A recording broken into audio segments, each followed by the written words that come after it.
So very good morning, good afternoon, good evening everyone. So we are going to start a series where we are going to describe about narrative reviews, scoping reviews, SLR, meta-analysis. So what are these processes, how to do these? If someone of you want to do scoping review or narrative review or systematic literature review or meta-analysis, so how to do it, what are standard guidelines you have to follow, how to design the research questions, how to design the search strategies, how to do the analysis, extraction of data, how to do the risk of bias analysis, and followed by the grade analysis as well. So in this video I am just going to introductory part about if you want to understand what is the difference between scoping review, narrative review, systematic literature review and meta-analysis. So there are four, right? One is scoping review, right? Scoping review, you might heard about this.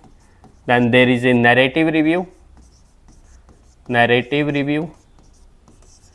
and you might heard about SLR, that we call systematic literature review, and then there is a meta-analysis, right?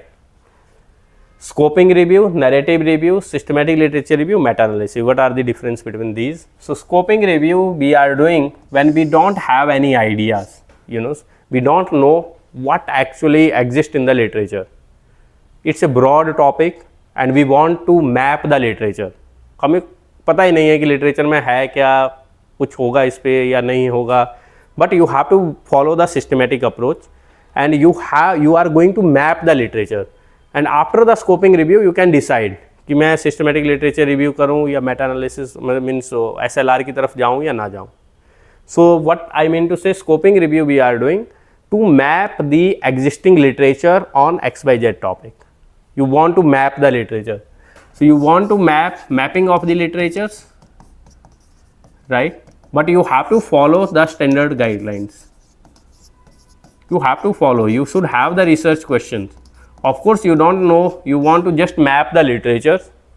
You don't know whether how much information is there, and based on that one you will decide how to move further, right? That is we call scoping review. You can do it. Narrative review is generally written by the experts in the field, the persons who have 10 to 20 to 30 years experience in that particular field. So these narrative reviews are invited by the journal to the experts to write on that particular topic. So what experts are doing, they are going through 5, 10 or 20 articles and they are giving their opinion on that particular topic, and that comes under narrative review. That's why I always tell to the students who are new, they have not published anything yet, don't go for a narrative review. Narrative review are generally write by the experts in that particular field. After getting the experience, after 5 years, 10 years, when you are working in that particular area, then you can give your opinion on the existing literature. And narrative review is not following any guidelines.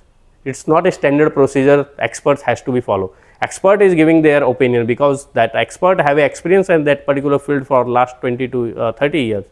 So that are the narrative review and generally written by the experts. And SLR as its name indicates, it's a systematic literature review.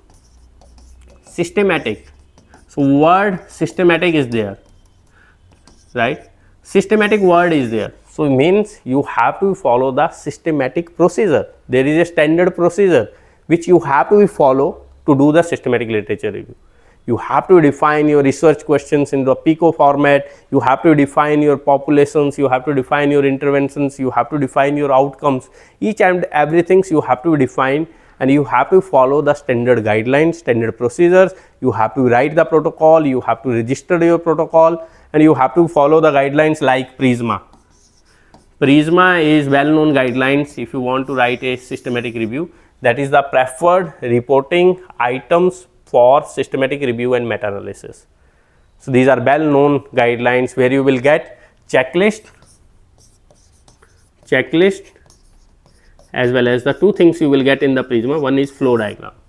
So in flow diagrams you have to fill each and everything about your results. How many studies you got at the initial screening, then title screening, based on titles, based on abstract, and so on and so on. So you have to give flow, how you have selected the studies, and checklist is there on the PRISMA website which you have to be filled, where in your protocol or in your manuscript you have mentioned these each sections.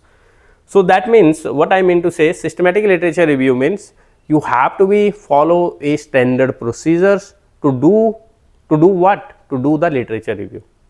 So to do the literature review in a systematic way, you have to be define your research questions. You have to define, for example, you want to check the effect of aspirin, right, on asthmatic patients.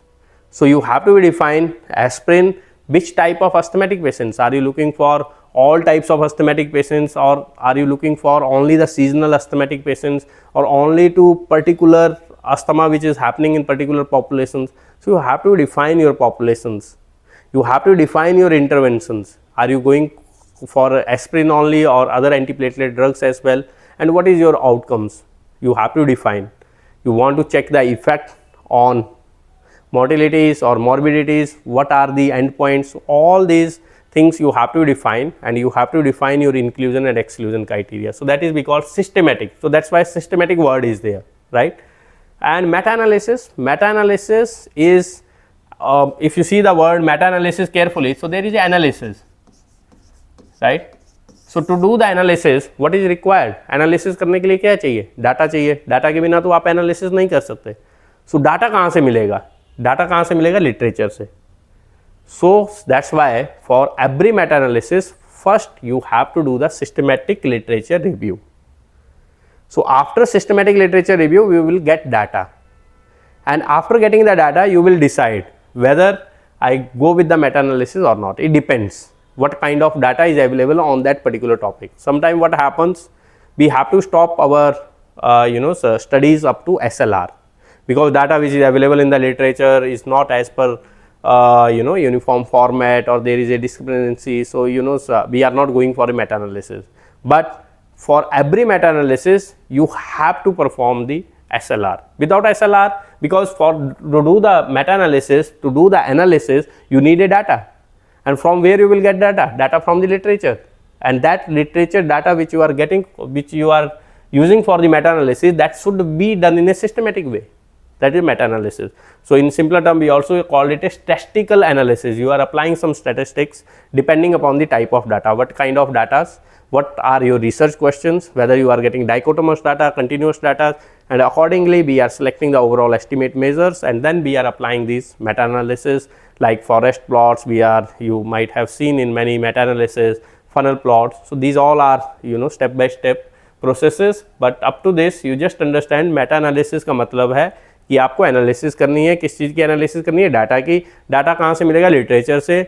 और वो data नहीं Meta analysis के लिए use होगा जो आपने randomly वैसे ही pick कर लिया कहीं से भी लिटरेचर से. 4-5 आर्टिकल लिए, उनमें से डाटा पुल आउट कर लिया और उस पर मेटा एनालिसिस कर लिया. That is not the meta analysis.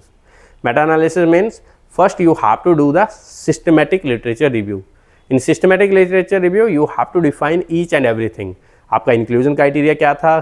For example आपने 100 आर्टिकल एक्सक्लूड किए, so you have to give reason for exclusion. Why you have excluded those articles? Proper reason. Then how you have included these studies, right? So all these you have to be, and always we always recommend that whenever you are planning for a SLR or meta-analysis, you have to involve a team. Team is required to do the SLR meta-analysis because it's time consuming process. Another thing is, as per guidelines, you have to do your SLR or meta-analysis as per the standard guidelines, and in standard guidelines it's clearly written screening or searching of the data, everything has to be done by 2 independent authors.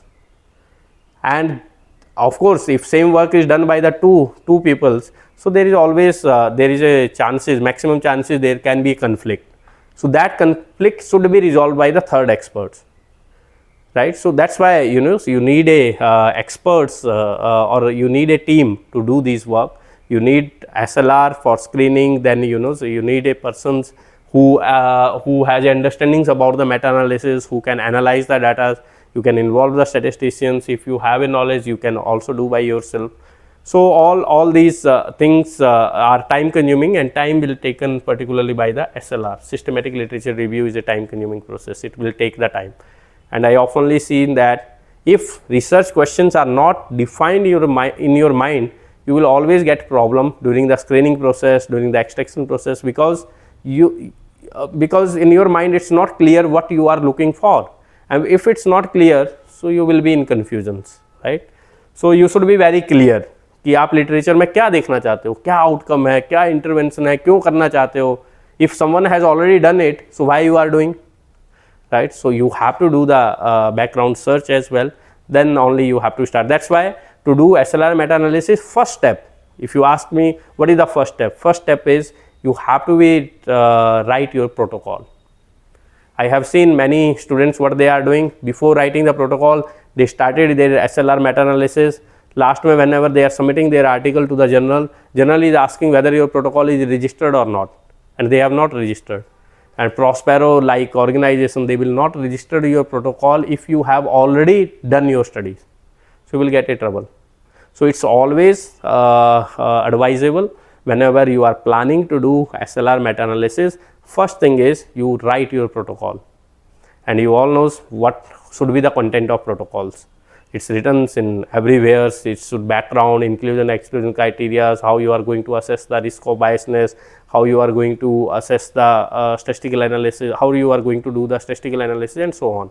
So everything should be there in the protocol, and then you submit this protocol to the organizations like Prospero. There is another one as well, Prospero. Prospero is a register where you can register your systematic literature review protocol. So you have to submit your protocol. This Prospero will check whether someone has already registered such kind of protocol or if it's a new protocol. If it's a new protocol, then only you will get the registrations of your protocol. So protocol registration is must before starting your SLR and meta-analysis. Once you got a registration number, you can mention in your project work or in your manuscript that this protocol of this XYZ study is registered with Prospero, and this is this one. As I said, Prospero is there is another register as well like OSF, right? So there are other register as well, but first you have to register your protocol, and then you have to start working on it, right? So this is all about just introductions about scoping review, narrative review, SLR and meta-analysis. So scoping review आप तब करते हो जब आपको just map करना है कि literature में क्या है एक्चुअल में. You just mapping the literature. You have a defined questions, but you are not going for a SLR or meta-analysis, right? You have to follow, but you are just going to map the literature, map the existing literature. That's it. That is your scoping review. Based on that result, then you can think of okay, इस topic पे हाँ है sufficient information है, तो मैं अब SLR plan करता हूँ, अब मैं मेटा एनालिसिस के लिए प्लान करता हूँ. तो that is your scoping review. Next is your narrative review. Narrative review का मतलब है कि किसी एक्सपर्ट्स ने पर्टिकुलर टॉपिक पे अपना ओपिनियन दिया, उसने 7-8 आर्टिकल्स, जितने भी आर्टिकल उसने रेफर किए अपने accordingly, and they have given their expert opinion on that. That is a narrative review, right? And as I already told, narrative review हमेशा एक्सपर्ट्स से ही means you have to be expert in that field, then you will write the narrative review. And then there is a SLR. SLR is a systematic literature review. So you have to do the literature search in a systematic way, but you should be very you should have a knowledge about what are the guidelines, what are the Prisma guidelines, what are the registrations in the Prospero, what should be the protocol, how to write the protocols, what are the risk of bias assessments, how to read the data. If you don't have a basic understanding about various research designs, so you will get into troubles when you are doing the SLR, because you will, if you are not understanding blinding, unblinding, randomizations, all these kind of terms, so you will get a difficulty when you are doing a SLR. And if you are not comfortable with data, if you are not able to read correct data, you don't know what is mean, what is standard deviation, what is standard error of mean, what is interquartile range, and so on, all these terms. So you will always get a difficulty when you are extracting the data into the data extraction sheet, right? And you have to be very careful, because you are doing the analysis of the data which is already published, right? So you can't do it in a wrong way, right? So this is all about your basic informations about scoping, narrative, SLR and meta-analysis. So in the upcoming videos, we will discuss in detail. If any one of you are planning for a SLR, so what are the steps, how to select the topics, how to write the protocols, how to design data extraction sheet, how to do the risk of bias assessments, how to make a search strategies, right. That is also you have to use mesh terms and Boolean operators, proper use of that. So, all these things we will discuss in detail. So, thank you so much.